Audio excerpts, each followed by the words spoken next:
At tuloy-tuloy mga bay, ang taong bahay. Ha! Problema nyo ba mga bay ang pagmemorya? Problema nyo ba yung hindi nyo matandaan yung pangalan ng isang tao o sa mga estudyante may exam ako Ang hirap kayang mag-memorya nito. Oo, tutulungan tayo nitong kasama natin ngayon mula sa Dynamic Recall. Actually mga taga-Dynamic Training Systems po ang mga kasama natin. Si Abay Tito, ayan, at saka si Abay Marie Antoinette. Ayan, si Coach Ann and Coach Tito. Good morning sa inyo. Good morning. Good morning. And hello sa iyo, Bay. Magandang umaga po sa inyong lahat, sa mga nanonood po na Net25 sa taong bahay. Magandang umaga po. Ayun. Teka muna. Pag pinag-usapan natin ang brain training, mahirap ba yun, Bay? Actually, madali po. Kasi yung mga techniques po natin ay very practical at very easy. Ito yung adaptable sa mga kababayan nating mga Pilipino na pagka natutunan nila yung techniques, sasabihin nila, ay, yun lang pala yun. Sobrang dali pala at napakasimple na pwedeng mag-excel sa pag-aaral. Yun. At dinisenyo po ang Dynamic Recall po para po sa mga estudyante, sa mga professionals po, sa mga college students na nagkakaroon po ng stress kung paano po mag-retain, mag-recall o mag-file po ng mga informations systematically and effectively. So, Ate Julie, talagang madali lang po siya. May technique lang po. Sige At na, para makarelate yung ating taong bahay televiewers, yan yung mga abay, yan yung naalala ko na pero nasa dulo ng dila ko. Tama ba yun? Tama. Yung tip of the tongue phenomenon. Paano ba maiwasan yung ganun? So, meron pong 4 testing factors po to test how your memory works, no? So, number 1 po, speed. How fast can you memorize? Sa dami po ng informasyon na kailangan pong aralin ng ating mga estudyante, mga professionals, na meron pong time element of time. So, dapat nasa math na sila, pero dahil sa antagal nila dun sa science, antagal nila dun sa ibang subjects nila na nahirapan sila mag-memorize, HECAC, history, social studies, no? So, they're having a hard time po talaga retaining the information. So, with Dynamic Recall, we can cut down yung memory time po nila by as much as 50%. Pero nga, kung isang engineering student, kamakailan lang, nag-meet kami, si Robert Rosales, ayan, nabanggit ko pa yung pangalan niya. Sabi niya, yung father niya hindi believe sa kanya pero yung mga classmates niya, nagpa-memorize daw yung professor ng formulas. Kahapon pa daw, hanggang today, hindi pa nila kabisado, sumasakit na ulo niya.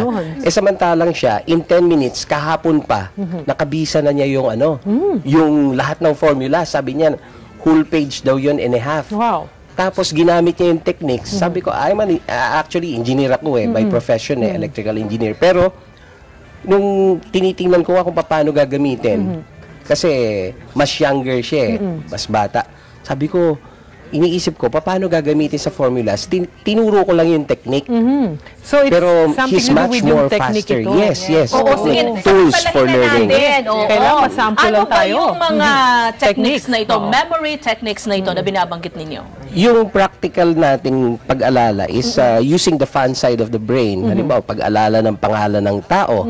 So, halimbawa, madali namang alalahanin kung ang pangalan ng tao Apolinario, lagyan mo ng apple doon sa prominent part ng face niya.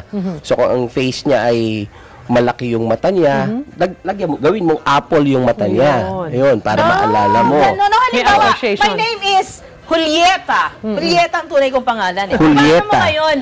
Sige nga. Sige, may test ka ngayon. Sige. Sa palagay mo, ay ma-remember ng ating mga abay yung pangalan ko. Baka magalit ka sa akin. Sige. Ganun talaga. Wala tayong magagawa.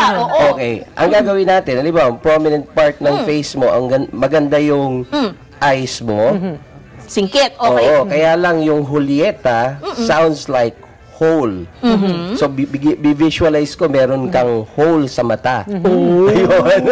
Ganun pala Ayun, yun. oo. The fun side of your brain po. Ayun. So the more, sabi po kasi nila, the more funny, colorful, and creative your associations are, the more you can retain informations. Ay, Ibig yun sabihin, po. sabihin, pwede ring i-apply yan sa Mylene. Paano Opo, naman yun? Mylene! Ayan. Sige, paano naman sige yun? Po, sige Kung po. pwede kong gawin, kasi nakikita ko yung, yung pangalan mo, Mile, pwedeng tumunog ng miles. So, alam niyo yung sa sasakyan, Yeah, merong oo. may mileage, may kilometer, I can attach it to your nose, so lalagyan ko ng mileage. Okay. So, maalala ko, okay, sounds So, like mile. So Okay, yung technique po, Mylene. mostly po, ano po siya, Very practical. association po, visualization, yan. Being creative po in the usage po of your mga information. Tulad po ng room ninyo. Ito pong room na to. Very ano po to, useful din po ito. You can use your room, yung favorite nyo pong kwarto, kabisa Sa nyo po bahay yan. nyo. Alam nyo po yung lalagyan kung nasaan yung mga paper clips, di ba? Yun, karamihan nyo po nawawala pagka hindi tama yung organization. pagkakalagay. no? Parang filing cabinet lang po ang dynamic recall. It's just a matter of filing the information systematically po and effectively. Para po pagka final nyo po information, alam nyo rin po kung Where to saan get it. i-retrieve. Meron kaming mga board passer, bar passer. By the way, our latest testimonial is the top one of the optometry board exam. Wow. Si Doktora Marian Mercado. At marami na kaming mga top, mga pumasa sa bar exams. Meron kaming mga estudyante nag-valedictorian, salutatorian. Cum laude, summa cum laude. Ayun. So, with the techniques talagang sabi namin, very effective. Isa pa lang yan doon sa technique, Abay Julie, na tinuro sa atin. Oo,